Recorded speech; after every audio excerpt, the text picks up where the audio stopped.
कुछ लोग ऐसे बोलते हैं ना कि ताली दोनों हाथ से बजती है। अरे चुप कर, ताली बजाने वाले ससुराल वाले ताली नहीं बजाते हैं, वो लोग तमाचा बजाते हैं, तमाचा। और तमाचा जो है ना वो एक ही हाथ से बजता है, ठीक है।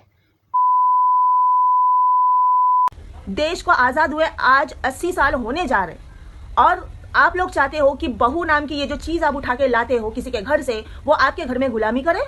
भाई एक बात तो मुझे बहुत अच्छे से समझ में आ गई है कि ससुराल में जो बहुएं मिसबिहेव करती है ना अपने इन लॉज के साथ में, बहुत सुनने में आता है कि बहुएं तो ऐसी होती है वैसी होती है।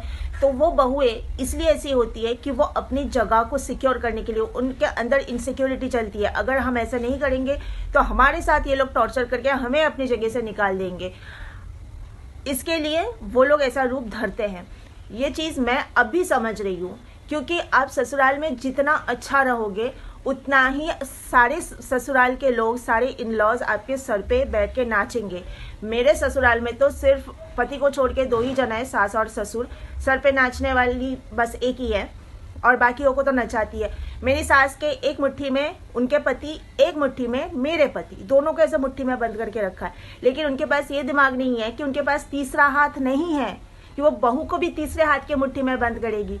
मैं तो क्या, मेरे जगह पे कोई भी आती तो ये गलत फहमी में, ये खुश फहमी में मत रहना कि बहू मुट्ठी में आ जाएगी।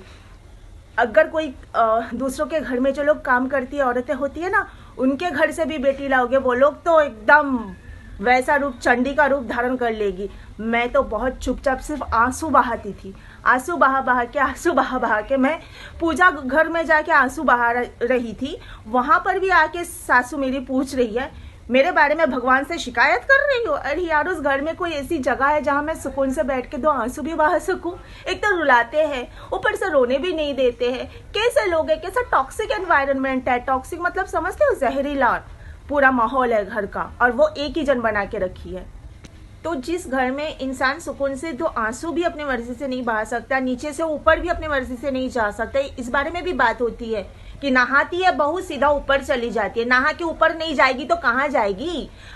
छत ऊपर है, कपड़े सुखाने के लिए डालना है, पूजा घर ऊपर है, पूजा करना है नहाने के बाद, रूम ऊपर है, वहां जाके क्रीम, मॉइस्चराइजर, सिंदूर वगैरह लगाना है, सब करना ऊपर है। लेकिन बहू नहाने के बाद ऊपर नहीं जा सकती है। वाह रे, डेमोक्रेटिक कंट्री में ऐसा एंटी डेमोक्रेटिक घर।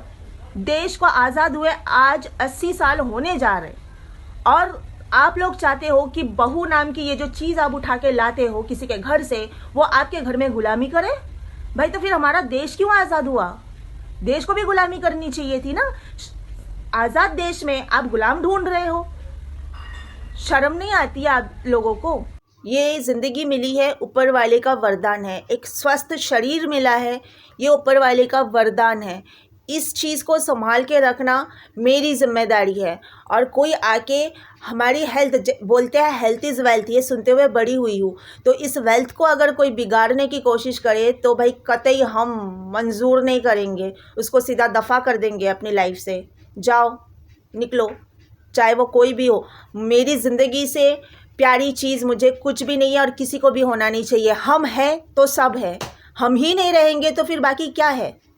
कुछ लोग ऐसे बोलते हैं ना कि ताली दोनों हाथ से बजती है। अरे चुप कर, ताली बजाने वाले ससुराल वाले ताली नहीं बजाते हैं, वो लोग तमाचा बजाते हैं, तमाचा। और तमाचा जो है ना वो एक ही हाथ से बजता है, ठीक है। ऊपर वाले ने हम सबको ज़िंदगी दी है हंसने और हंसाने के लिए, खुश रहने और खुश रखने के लिए, दूसरों के अच्छे भले काम आने के लिए, दूसरों का नुकसान करने के लिए नहीं, दूसरों को आंसू देने के लिए नहीं। और एक बात, जिस घर में बहू का एक बूंद भी आंसू गिरा, उस घर की बर्बादी निश्चित है, उस घर का विनाश निश्चित है। और मैं तो खून के आंसू रोई हूँ, इतना रोई हूँ, बोल रही हूँ ना, मेरे आंसू बंद नहीं हो रहे थे। रो रही हूँ, नहाते नहाते रो रही हूँ, नहाने के बाद पूजा घर में जा रही हूँ, फिर भी मेरे आंसू नहीं रुक रहे हैं। और वहाँ आई सास, आके पूछती है ऊपर वाले, क्या भगवान को मेरी शिकायत कर रहे हो? शिकायत नहीं भी करूँ, भगवान सब देखता है, उनको शिकायत करने की ज़रूरत नहीं होती है, सब देखता है। और हर कर्म का हिसाब यहीं पे चुकाना पड़ता है, और ये आप लोगों को बहुत अच्छी तरह पता है, आप लोग चुका चुके हो ऑलरेडी। फिर भी नहीं सुधरने वाले ना कभी नहीं सुधरते हैं, और वो दूसरे को चलते हैं सुधारने के लिए। मुझे बोल रहे तुम सुधरने की चीज़ हो। भाई हम कौन से बिगड़े हुए हैं? भाई आप खुद को सुधारो, आपकी सोच, आपकी नज़रिया, सब सुधारो, फिर हम आपको सुधरे हुए दिखेंगे। जब आप खुद ही बिगड़े हुए हो तो आपको हम बिगड़े हुए दिखेंगे ना। सोच सुधारो, आत्मा सुधारो, नज़रिया सुधारो, सब सुधार लो। अपना सब कुछ गराज में दो, देके सब कल पुर्जा जो भी है ना उसको सुधार के लाओ, खुद को गराज में दो। फिर देखो हम बिल्कुल अपने जगह पे एकदम सुधरे हुए हैं। तभी तो आप जैसे को चुपचाप झेल लिए। हम बिगड़े होते ना आपकी तरह, आपके घर में तो ताड़का और सुर्पनखा जैसी चाहिए, लक्ष्मी का कोई काम नहीं है वहाँ पर।